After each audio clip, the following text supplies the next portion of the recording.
രൗദ്രതാണ്ഡവം. രചനാ അവതരണം നന്ദു അച്ചു കൃഷ്ണ. നല്ല നേർമയായി നൈസായി വേണം കേട്ടോ ഉണ്ടാക്കാൻ. നല്ലോണം മൊരിഞ്ഞില്ലെങ്കിൽ നിനക്കുണ്ട്. ആ ആ സൈഡിൽ ഉണ്ടാക്കാൻ അറിഞ്ഞൂടെ? ചെറിയ തീയിൽ ഉണ്ടാക്കടി. ഓ, അങ്ങനെയാ ചെയ്യുന്നത്. അവൾ ചാടി കടിച്ചുകൊണ്ട് അവന്റെ മുഖത്തേക്ക് നോക്കി. എന്താ കേട്ടില്ല? കയ്യിലിരുന്ന ധാവണിത്തുമ്പ് ഒന്ന് വലിച്ചുകൊണ്ടവൻ കണ്ണുരുട്ടിയതും അങ്ങനെയാണ് ചെയ്യുന്നതെന്ന് പറഞ്ഞതാ ഞാൻ എന്ന് താഴ്മയായി പതിയ ശബ്ദത്തിൽ അവൾ നോക്കി പറഞ്ഞു. എങ്കിൽ പിന്നെ കൂടുതൽ നാവിട്ടടിക്കാതെ വേഗം വേഗം ദോശ ചുട്ടെടുക്കാൻ നോക്ക്. ഇതിങ്ങയുടെ വയറാണോ അതോ അറേബ്യൻ സമുദ്രമോ? കടലിൽ കായം കലക്കുന്ന പോലെയൊക്കെയല്ലേ ആവുന്നുള്ളൂ. ഇപ്പൊ തന്നെ എത്ര എണ്ണം കഴിച്ചു കഴിഞ്ഞു. എന്നിട്ട് ഇനിയും വേണം പോലും. ഉണ്ടാക്കി കൊടുക്കാൻ ഞാൻ. പെണ്ണ് കലിപ്പിൽ പിറുപിറുത്തതും അവളുടെ ധാവണിത്തുമ്പ് ഒന്നുകൂടി വലിഞ്ഞു. ഓ, നാശം പിടിക്കാൻ.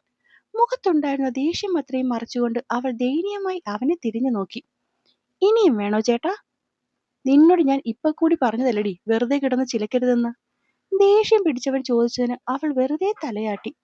ചോദിക്കുന്നതൊക്കെ സമ്മതിച്ചു കൊടുക്കുന്നതാണ് നല്ലത്. അല്ലെങ്കിൽ പിന്നെ മുന്നത്തെ പോലെയാവും. വയ്യ ഇനിയും ആ കയ്യിൽ കിടന്ന് തിരിയാൻ. ഒപ്പം നിൽക്കുന്നത് പ്രായം തികഞ്ഞ ഒരു പെൺകുട്ടിയാണെന്നുള്ള ബോധം പോലും ഇല്ലാതെയാണ് കാലന്റെ ആക്രമണം. എന്നിട്ട് ഒരു വിശദീകരണം. മുന്നിൽ നിൽക്കുന്നത് ആണാണെങ്കിലും പെണ്ണാണെങ്കിലും ഒരുപോലെയാണെന്ന് കേട്ടപ്പോ ചൊറിഞ്ഞു വന്നതാണ്. പിന്നെ ആലോചിച്ചു, വായിലും നാക്കും കൊണ്ട് എന്തെങ്കിലും പറഞ്ഞ് അങ്ങോട്ട് ചെന്ന് ഉള്ളതുകൂടി വാങ്ങിക്കേണ്ട എന്ന്. മനസ്സിൽ അതൊക്കെ ഓർക്കുമ്പോൾ അവളുടെ ചിന്തകൾ അത്രയും കുറച്ചു മുന്നേ നടന്ന കാര്യത്തിലായിരുന്നു. കള്ളൻ എന്ന് വിളിച്ചതിന് തന്നെ കഴുത്തിലൂടെ അമുക്കി പിടിച്ച് അടപടലം അവൻ കെട്ടിപ്പൂട്ടിയിരുന്നു. അതിനൊന്ന് പുറത്തു കടക്കാൻ പെട്ട പാട്. അവസാനം വാശി കൊണ്ട് കാര്യം നടക്കുകയില്ല എന്ന തോന്നലിൽ കരഞ്ഞ് കാലുപിടിച്ചിട്ടാണ് തന്റെ മേലുള്ള അവന്റെ പിടുത്തം അവൻ മാറ്റിയത്. ഒപ്പം ഒരു ഉത്തരവ് കൂടി കിട്ടി. അവന് ആഹാരം ഉണ്ടാക്കി കൊടുക്കണം പോലും. കേട്ടപ്പോൾ കുറച്ച് വിഷം കലക്കി കൊടുക്കാം എന്നാണ് പറയാൻ തോന്നിയത്. പക്ഷെ പറഞ്ഞില്ല. വെറുതെ എന്തിനാണ് ഇരുന്ന് അടി വാങ്ങുന്നത്? എന്നാലും അവന് ആഹാരം ഉണ്ടാക്കി കൊടുക്കില്ല എന്ന് മനസ്സിൽ തീരുമാനിച്ചാണ് അവൻ പറയുന്നതൊക്കെ ചെയ്തോളാം എന്ന വാക്കിന്മേൽ ആ കരാളഹസ്തത്തിൽ നിന്ന് തെന്നി മാറിയത്. പക്ഷെ തന്റെ മനസ്സറിഞ്ഞ പോലെ അവനെ പറ്റിച്ച് പായാൻ തുടങ്ങിയ തന്റെ ധാവണിത്തുമ്പിലാണ് രാക്ഷസൻ കയറി പിടിച്ചത്. അപ്പം മുതൽ ഈ നിമിഷം വരെ അവന്റെ കയ്യിൽ നിന്നും അതൊരു നിമിഷത്തേക്ക് പോലും നിലത്തേക്ക് വീണിട്ടില്ല. അതിൽ പിടുത്തം ഇട്ടുകൊണ്ടാണ് അവൻ ഈ ചാടിക്കളിക്കടാ കുഞ്ഞിരാമ, ആടിക്കളിക്കടാ കുഞ്ഞിരാമ എന്ന രീതിയിൽ തന്നെ കൊണ്ട് ഇക്കണ്ട പണി മൊത്തം എടുപ്പിക്കുന്നത്. അതുകൊണ്ടാ ഈ പറയുന്നതൊക്കെ ചെയ്തു കൊടുക്കുന്നത്.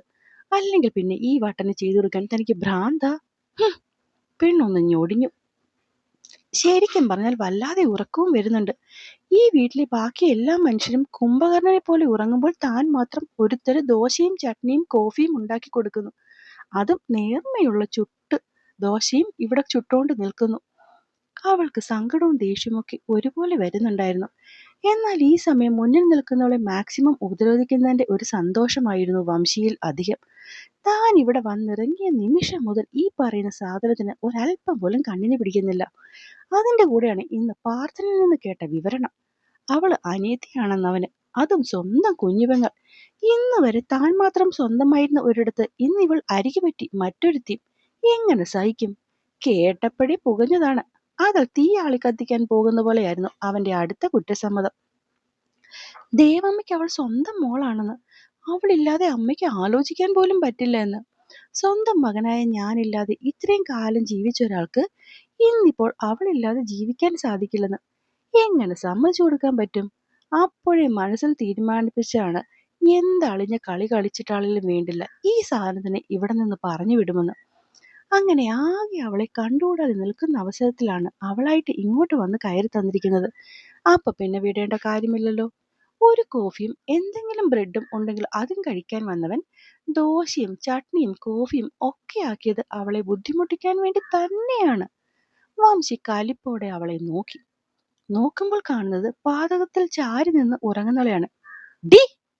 ഒരൊറ്റ ഒച്ചപ്പാടിൽ അവൾ ഞെട്ടിയുണർന്നു. ദോശമാവിലെ തവിയിൽ പിടുത്തം ഇട്ടുകൊണ്ട് ചാഞ്ഞിരുന്നവൾ അവന്റെ ആ പേടിപ്പിക്കുന്ന വിളിയിൽ ഞെട്ടി എഴുന്നേറ്റതും വെപ്രാളത്തിൽ കൈതട്ടി മാവ് മുഴുവൻ നിലത്തേക്ക് കമിഴ്ന്നു വീണു. എന്റെ മഹാദേവ!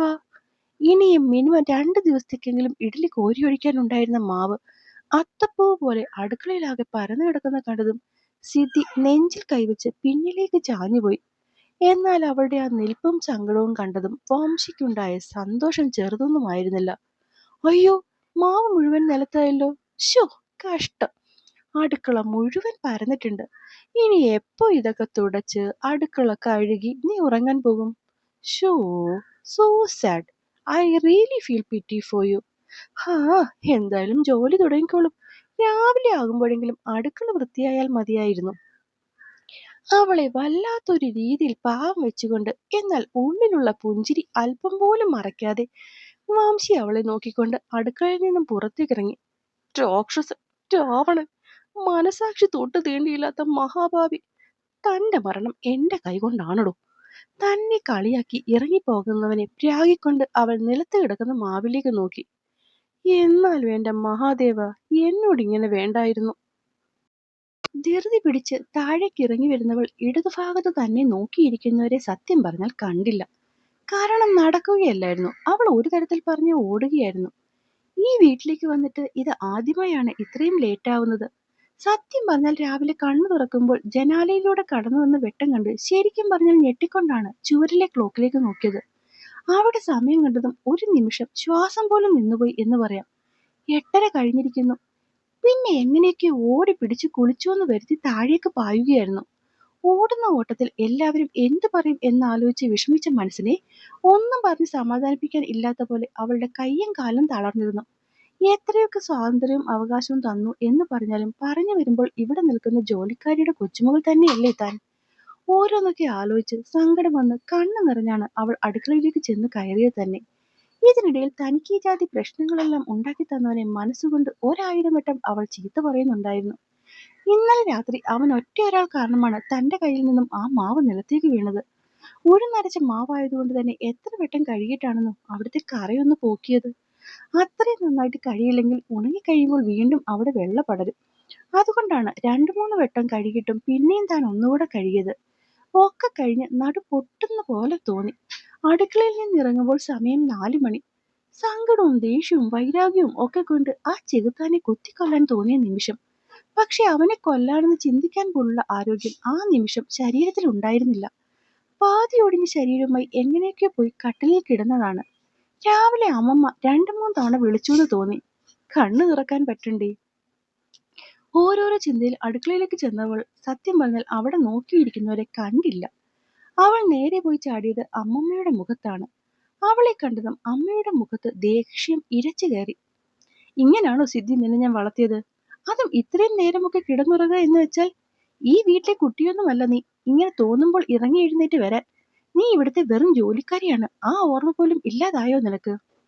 വിലാസിനിയമ്മ നിൽക്കുന്നു എന്നുപോലും ചിന്തിക്കാതെ കല്യാണിയമ്മ കൊച്ചുമോളെ ശരിക്കും ശകാരം കൊണ്ട് പൊതിഞ്ഞു. ഒരു പ്രായം കഴിഞ്ഞതിന് ശേഷം ആദ്യമായാണ് അമ്മമ്മ തന്നെ ഇത്രയും വഴക്ക് പറയുന്നത്. എന്തൊക്കെ കുറുമ്പും കുസൃതിയും ഉണ്ടെങ്കിലും തന്റെ പരിധിക്കുള്ളിൽ നിന്ന് അതെല്ലാം ചെയ്യുന്നവള് അമ്മയ്ക്കും വലിയ സ്നേഹം തന്നെയായിരുന്നു. പക്ഷെ ഇന്നിപ്പോൾ എന്നും തനിക്കൊപ്പം 5:30 എഴുന്നേറ്റ് അടുക്കളയിലേക്ക് കയറാറുള്ള കുട്ടി 3-4 തവണ പോയി വിളിച്ചിട്ടും എഴുന്നേൽക്കുന്ന കണ്ടാണ് അവൾക്ക് ഇത്രയും ദേഷ്യം തോന്നിയത്. അവസാനം ഇത്തിരി വെള്ളം ഒഴിച്ച് അവളെ ഉണർത്താൻ പോവുകയാണെന്ന് പറയുന്നത് കേട്ട് ദേവമ്മയാണ് അടുക്കളയിലേക്ക് വന്നത്.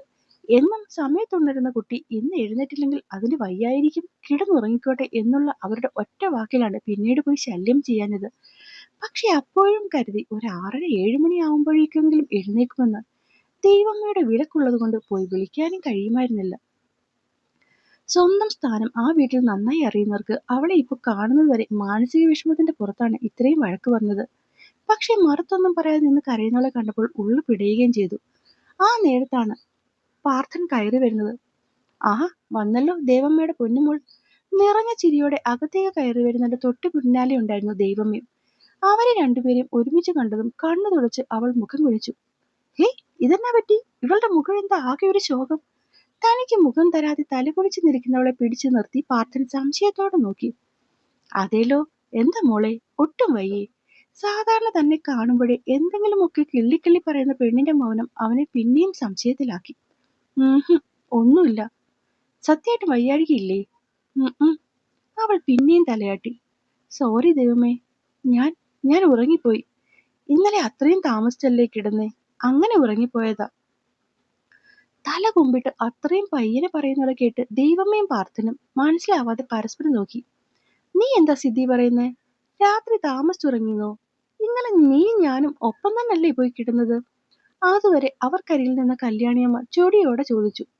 കിടന്നതൊക്കെ ശരിയാണ്, പക്ഷേ അവളും മുഖമുയർത്തി മുന്നിൽ നിൽക്കുന്നവരെ നോക്കി. എന്നിട്ട് ഇന്നലെ രാത്രി നടന്ന കാര്യങ്ങൾ ഒന്നൊന്നായി എണ്ണാൻ തുടങ്ങി. ഒക്കെ കേട്ടുകഴിഞ്ഞതും എല്ലാവരും ഞെട്ടി. വയറെ പൊത്തിപ്പിടിച്ചുള്ള പാർത്ഥന്റെ ചിരി കണ്ടപ്പോഴാണ്. സംഭവം അവളുടെ കാര്യം കേട്ടപ്പോൾ വിഷമം തോന്നിയെങ്കിലും ഇവൾ അവനെ കള്ളാന്ന് വിളിച്ചതും തിരിച്ചവൻ കൊടുത്ത പണിയും ഒക്കെ കേട്ടപ്പോൾ പാർത്ഥന് ചിരി അടക്കാൻ കഴിഞ്ഞില്ല എന്ന് പറയുന്നതാകും സത്യം. അവൾ രാത്രി മുഴുവൻ ഇരുന്ന് അടുക്കള കഴിയുന്നു കേട്ടപ്പോൾ ദൈവമ്മയ്ക്കും സങ്കടം വന്നെങ്കിലും പാർത്ഥന്റെ ചിരി കണ്ട് അവളുടെ ചുണ്ടിനിടയിലും എപ്പോഴൊക്കെയോ ഒരു ചിരി വന്നു മറഞ്ഞുപോയി. എന്നാൽ ഈ സമയം പാർത്ഥന്റെ ചിരി കണ്ട് ദേഷ്യം അരിച്ചു കയറി വരികയായിരുന്നു സിദ്ധിക്ക്. പാർത്ഥേട്ടാ, നിർത്തുന്നുണ്ടോ?